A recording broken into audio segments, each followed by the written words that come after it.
ముహూర్తం అయిపోతుంటే పంతులు గారు ఎక్కడరా? రే ఎరిమోహన చూడబోతే వెళ్ళి అతడే ఎలా నాన్న ఏంటి ఆకలి. పంతులు గారు లాగా పెళ్లి ఆగిపోతాను నేను కంగారు పడతాను ఇప్పుడు ఆకలేంటే ఇట్లాంటి కూతురు కన్నావేంటి? మీరు ఊరుకోండి, నువ్వు ఆన్లైన్ లో బుక్ చేసుకోవే. Thank you mummy. పంతులు గారు ఎక్కడరా దొరికాడా? పంతులా పెళ్లికి వెళ్ళారు. పెళ్లి ఇక్కడ కదా జరుగుతుంది. ఈ పెళ్లి కాదండి, ఆయన లవర్కి పెళ్లి అవుతుందని తెలిస్తే ఆపడానికి వెళ్ళారు. అయితే పెళ్ళాగిపోయినట్టేనా? పెళ్ళైతే ఎంచక్క వ్లాగులు చేసుకుందాం అనుకున్నాను.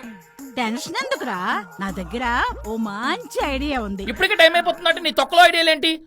నస్సా ఓల్డ్. నేను ఓల్డేరా, కానీ నా ఐడియా మాత్రం గోల్డ్. పురోహితుణ్ణి పంతులు గారి యాప్ లో బుక్ చేసుకుంటా. బుక్ చేస్తా మాత్రం వెంటనే వచ్చేస్తారా? బుక్ చేయొచ్చు కదా. ఎంతసేపు వస్తారా పంతులు? నాన్న ఫుడ్ ఇంకా రాలేదు, ఎప్పుడో బుక్ చేసా. నేను మాత్రం